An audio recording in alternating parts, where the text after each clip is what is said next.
Manhã do dia 1º de fevereiro de 1974, uma sexta-feira como qualquer outra, os funcionários do edifício Joelma iniciavam mais um dia de trabalho. O prédio comercial localizado na Avenida 9 de Julho, no centro de São Paulo, abrigava diversos escritórios, sendo a maioria ocupada pelo banco Crefisul, que empregava centenas de funcionários. Entre eles estava Volquimar Carvalho dos Santos, uma jovem de 21 anos, cheia de sonhos e planos para o futuro.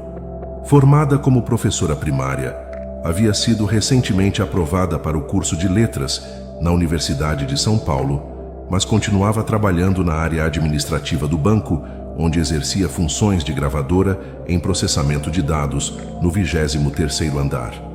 Na véspera da tragédia, Volquimar havia faltado ao trabalho para preparar sua documentação de matrícula na universidade. Naquele dia, porém, estava de volta ao escritório, sem saber que seria seu último. Por volta das 8h50 da manhã, um curto-circuito no sistema de ar-condicionado do 12º andar deu início ao incêndio.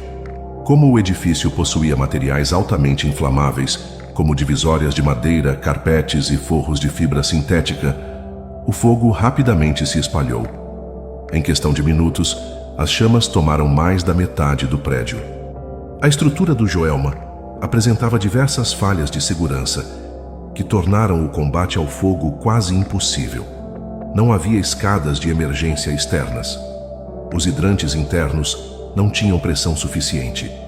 O edifício não possuía um heliporto, dificultando o resgate aéreo. Os elevadores pararam de funcionar rapidamente devido ao calor e à fumaça densa. O revestimento externo de alumínio e vidro ajudou a reter o calor, transformando o prédio em uma fornalha. A escada interna do edifício, que deveria ser um meio de evacuação seguro, funcionou como uma chaminé, sugando o fogo para os andares superiores. A fumaça tóxica e o calor insuportável transformaram cada lance de escada em um caminho mortal. Quando o fogo atingiu os andares superiores, os funcionários ficaram sem saída. Muitos correram para as janelas tentando escapar do calor e da fumaça, enquanto outros se dirigiram ao terraço, na esperança de um resgate aéreo. Entre essas pessoas estava Volquimar. As imagens do incêndio foram chocantes.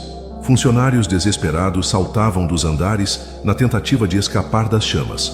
Outros, sem opções, foram carbonizados no terraço, onde o calor era insuportável. Estima-se que mais de 60 pessoas desencarnaram ali, incluindo Volquimar.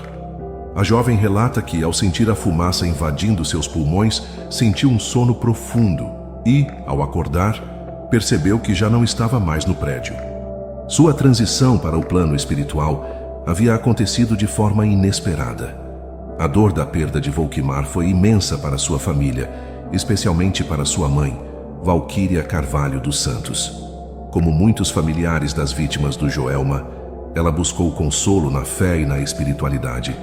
40 dias após o incêndio, viajou para Uberaba, onde procurou o médium Francisco Cândido Xavier, conhecido por suas cartas psicografadas.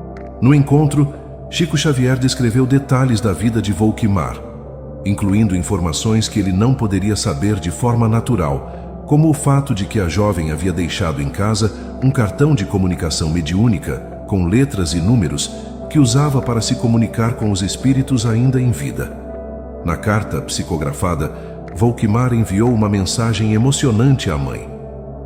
Mãezinha querida, no momento do fogo, o tumulto era grande. Corremos para o terraço na esperança de um resgate que não veio. Orei, mãe, como nunca antes. A fumaça tomou tudo e um torpor suave me envolveu. Quando percebi, já não estava mais no Joelma. Ela relatou que assim que desencarnou, foi acolhida por seu avô materno, Álvaro de Carvalho, e por outros espíritos que a ajudaram a compreender sua nova realidade. Muitos dos desencarnados no incêndio estavam desorientados, sentindo os efeitos do trauma, mas foram sendo socorridos com o tempo. Mamãe, por favor, não chore. Eu não morri, apenas despertei para outra vida. O amor nos une para sempre. Em suas comunicações posteriores, Volquimar detalha sua adaptação no plano espiritual. Ela descreve hospitais espirituais, onde os espíritos das vítimas foram tratados após a passagem. Conta sobre os resgates promovidos por entidades de luz que buscaram cada um dos que partiram na tragédia, oferecendo-lhes conforto e entendimento. Mãezinha, muitos de nós ainda estavam presos às sensações do incêndio, acreditando que ainda estávamos em meio ao desespero. Mas mãos luminosas nos recolheram e nos ensinaram que estávamos vivos, apenas em uma nova forma. Foi um tempo de aprendizado e renovação. Além de seu avô, Volkmar menciona amigos espirituais que a ajudaram na adaptação. Ela fala sobre a necessidade do perdão e do amor, como forças essenciais para seguir evoluindo no mundo espiritual. Eu compreendi, mamãe, que nossa vida é um fluxo contínuo. As provas da Terra são apenas lições necessárias ao nosso crescimento. O incêndio não foi o fim, mas um recomeço. A história de Volkmar é um testemunho de fé e continuidade da vida. Sua mãe, após receber as mensagens psicografadas, encontrou conforto e passou a compartilhar sua experiência com outras famílias que perderam entes queridos. O relato da jovem se tornou um dos mais conhecidos entre as cartas psicografadas de Chico Xavier e continua emocionando aqueles que buscam provas da imortalidade da alma. O edifício Joelma foi reformado e, anos depois, reinaugurado como Edifício Praça da Bandeira. Entretanto, a tragédia deixou marcas permanentes e um rastro de histórias e mistérios, incluindo os fenômenos paranormais relatados no local. Após o trágico incêndio no edifício Joelma em 1974, diversos relatos de fenômenos paranormais emergiram, contribuindo para a reputação do local como um dos mais assombrados do Brasil. Histórico do terreno. Antes da construção do edifício, o terreno já possuía um passado marcado por tragédias. Em 1948, ocorreu o crime do Poço, no qual o professor Paulo Camargo tirou a vida de sua mãe e duas irmãs, ocultando os corpos em um poço no quintal e, posteriormente, tirando sua própria vida. Esse evento trágico alimentou a crença de que o local seria amaldiçoado. As 13 almas. Durante o incêndio, 13 pessoas ficaram presas em um elevador e faleceram carbonizadas. Devido ao estado dos corpos, não foi possível identificá-los e eles foram sepultados juntos no cemitério São Pedro, em São Paulo. Após o sepultamento, surgiram relatos de visitantes e funcionários que afirmavam ouvir gritos e sussurros vindos das sepulturas.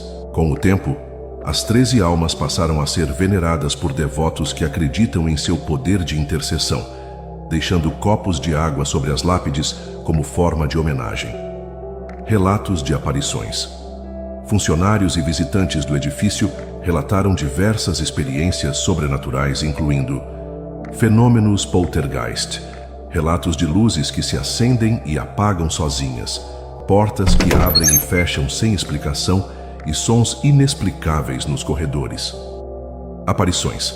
Testemunhas afirmam ter visto figuras espectrais, como uma mulher vestida de branco, flutuando no estacionamento do prédio. O filme Joelma, 23º Andar. Em 1979, foi lançado o filme Joelma, 23º Andar, baseado nas cartas psicografadas por Chico Xavier, atribuídas a uma das vítimas do incêndio. Durante as filmagens, a equipe relatou ocorrências estranhas, como ruídos inexplicáveis e equipamentos que funcionavam de maneira anômala. Uma fotografia tirada durante as gravações mostrou uma silhueta que muitos acreditam ser de um espírito presente no local. A tragédia do edifício Joelma foi um dos incêndios mais impactantes da história do Brasil, deixando marcas profundas na cidade de São Paulo e na memória de seus habitantes. Mas além do sofrimento e da dor, a história de Volkmar Carvalho dos Santos nos lembra que a vida não termina com a morte e que, de alguma forma, o amor transcende todas as barreiras.